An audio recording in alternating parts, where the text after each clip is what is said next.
Hi guys, welcome to another episode of Diablo 3. My name is Wilfred. I'm playing with my wife right now, Cup, and both of us are playing the Necromancer using the Rathma set, very much like a pet build.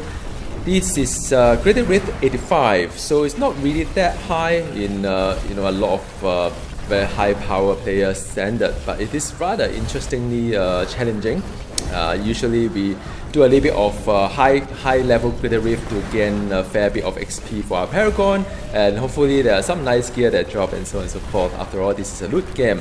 Now this video mainly just to update you where are our game progress right now, as well as what happened to me, what am I going to do next, and so on. Now this is the Graded Rift 85 group kind of compilation, very much like the one that I did before, but the one that I did before was solo 85. It's a lot harder in a sense because when you are solo, you kind of have to dodge each and every one of those like fireball or the orbs that go against you. But when you are in a group, then there's a high chance that the fireball will shoot to the other party instead of you, kind of thing. You share a little bit of stress, so it's a little bit more relaxing, and that is the reason why I enjoy playing group with my wife on a higher rift.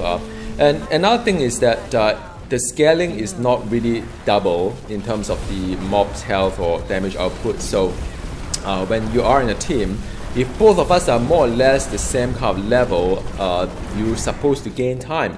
It's supposed to be easier. So normally to gauge where the group is, I use my own target. Like for example, I am running about less than 11 minutes, which is not fast of course, but it's just for me to gain a leaderboard position as well as the upgrading of the legendary gem. But for Greater Rift 85, if I comfortably just play a little bit, it's normally about less than 11 minutes, so 10 minutes plus.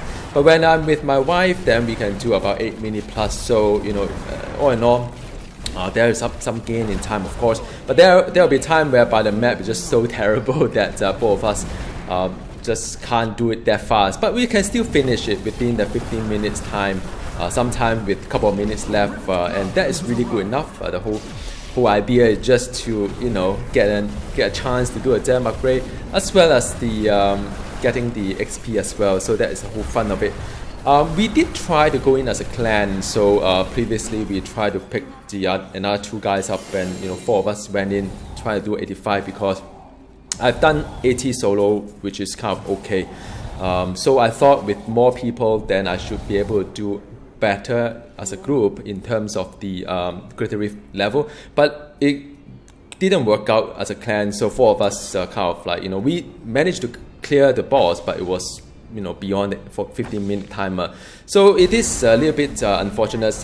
I did try to sort of like gear myself up a little bit more and so on. So since I'm able to solo 85, so I think group 85 should be quite okay, and as you can see, it's rather okay. It's very stress-free most of the time, so it's kind of fun as well. And there's always another party, this is softcore, not hardcore, so there's always another party to help you resurrect if there's anything bad happen, rather than when you're solo, you lose time and you have to choose a place to spawn and stuff like that.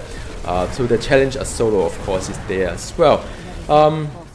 Another thing good about the Necromancer as a group is that we can take turn to pop the Land of the Dead, which is kind of very big deal because Land of the Dead is the one that freezes all the enemies around you, except that I think there's some boss affixes like Juggernaut that cannot be frozen.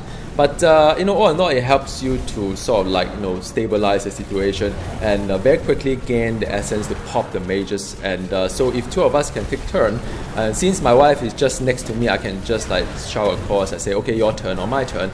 Or sometimes when we like to just push across, like maybe we've got one of those electricity whatnot, just want to pop the Land of the Dead and just move ASAP to the next kind of elite. Then it's quite nice because me and her just next to each other, we shout and we get it sorted. So yeah, I mean that is also one of the reasons why playing together is a lot less stressful compared to say doing it solo, or sometimes with a group that may not be the same kind of gear level, also could be quite challenging as well because it takes a lot longer.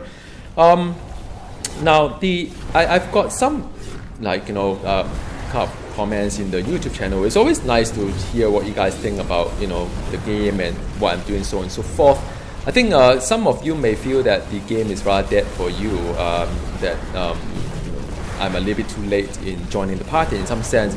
But in a sense, I mean, although I've started playing ever since the very first day one, Era 37 and so on, but in a sense, I think I'd rather play the now Diablo 3 than the then Diablo 3. So I wouldn't say I'm too late in a sense, because I'm actually having played the best version of Diablo 3 ever as of today. And I've seen the improvement from the Era 37 2012 until now. There's quite a lot of very, very good incremental kind of like improvement. And by the way, the new PTR is coming up, and that one would be quite a nice buff to all the builds out there.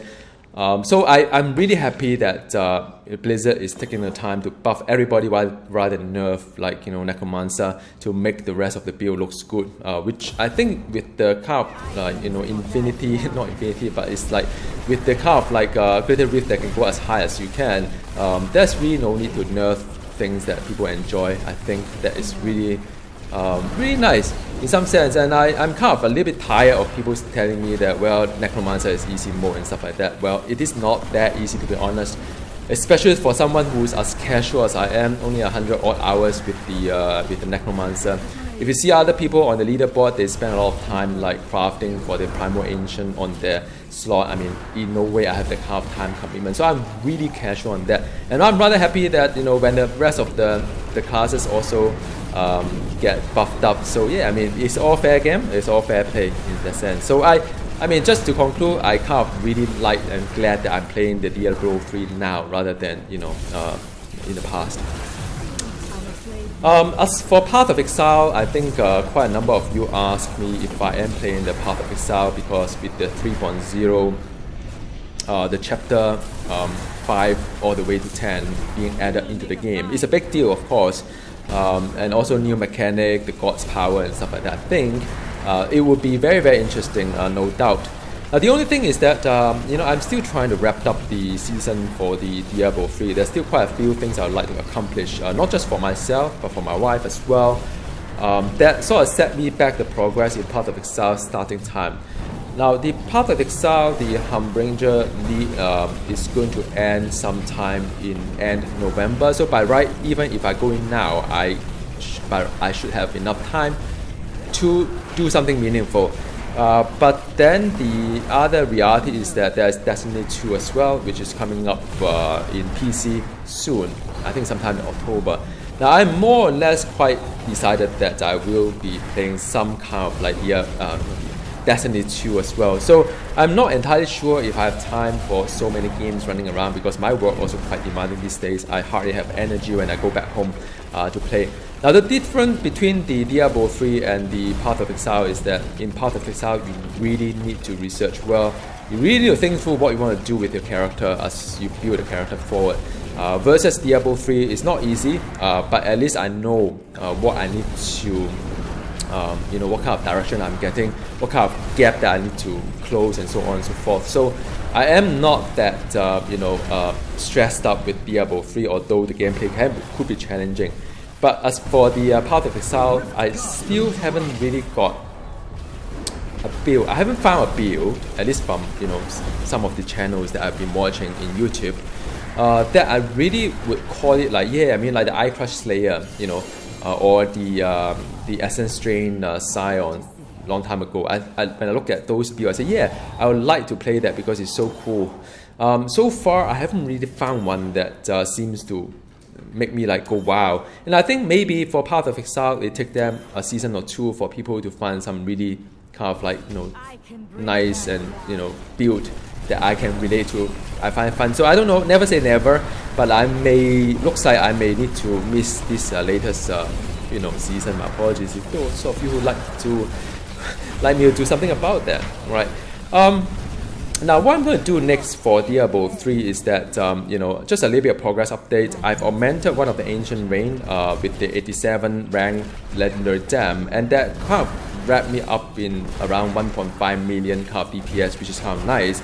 My wife managed to you know, spend a lot of crafting material, which is kind of, I feel, hard paying for her because she spent close to 100 of them.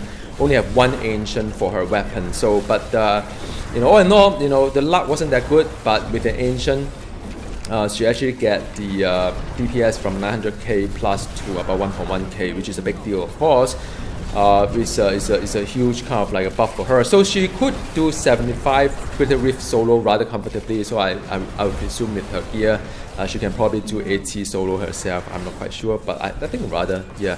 So what's going to do next is that I would be playing some kind of like a bounty with her, try to get her offhand to be an ancient as well, because that will make it a lot better, and I will have a much better, you know, like even more awesome partner to play the in the higher rift. And so I don't know, who knows if I can, I don't know, for me I probably augment another ancient, like the ancient boot, probably with a gem that is maybe up to, if I'm lucky enough, 90. That's kind of my goal. And then my wife and I could play some even higher than 85 kind of Greater Rift, and that would be pretty much my stretch goal. I mean, I never would have thought that I would go beyond 75. To be very honest, when I started this season, I thought, well, you know, I've done 70. If I can hit 75, that's really quite something. And so now I'm at 85 and I'm kind of happy, but I don't want to make, you know, kind of like get myself too stressed up over what I need to do next kind of thing. I've got a Witch Daughter as well. The Witch Daughter is something that I kind of enjoy, but you know, and I think a solo kind of Witch Daughter with the gear that is rather alright, I can probably do it until 70, which is fine, because I think you know, all these classes and build are due for another round of kind of like buff and so on. But I'll probably use my Witch Daughter to farm the normal rift, to break the monotonous as the you know, as playing the Necromancer all the time. Then I can play a little bit of the kind of the you know, Witch Daughter, and I still try to farm that poison immune kind of amulet. You know, stupid me, I got it, but I kind of like, you know, I mean, I destroyed it somehow because I didn't think it was useful. But then if I look at the set dungeon for the health tool, actually it will be a lot easier if I have the, you know, the amulet that is immune to poison, because the set dungeon for health tool is that I have got to be able not to take any poison damage. Not only do I have to use my one of the power to kill that whole bad like pack of mob and stuff like that. Never a big fan of set dungeon, but it's just one of those things that I feel I could kind of like spend some time doing it rather than, you know, it's like an unfinished business in the whole Diablo place. And by the way, this is rather nice because I was trying to, you know, everything is just so hard to approach, so I was trying to find a way to draw the boss out, you know, from the left and the right. And then, you know, when I popped the thing, I thought, well, I'm sorted. But then sometimes when I look at my mages, like they are not really doing anything. I said, oh my goodness, do something, hit something. I think there's a pathing issue. They are unable to shoot across themselves. I don't know, but yeah, I mean, there are some easy moments, there were some hard moments sometimes. You know, there's a good thing about the Diablo, in a sense, the Greater Rift, because you never know whether the elite packs are quite close to each other. Sometimes I see like 1 or 2 or 3 packs, one after the other. Sometimes I see packs that are quite far apart. So it's something that you never know, but that is the fun part of all this randomness. So I hope you know, you kind of enjoy whatever you do, and thank you very much for watching this video and supporting me in this channel. And I don't know, I may do another Marvel Heroes video sometimes later. And for the game, I'd rather play the then Marvel Hero to now Marvel Heroes. I mean, just saying, I mean, it's one of those things. And I'm kind of trying to upgrade some gems for my Witch Daughter as well, as you can see. Yeah, okay, see you next time, and have a nice day. Bye.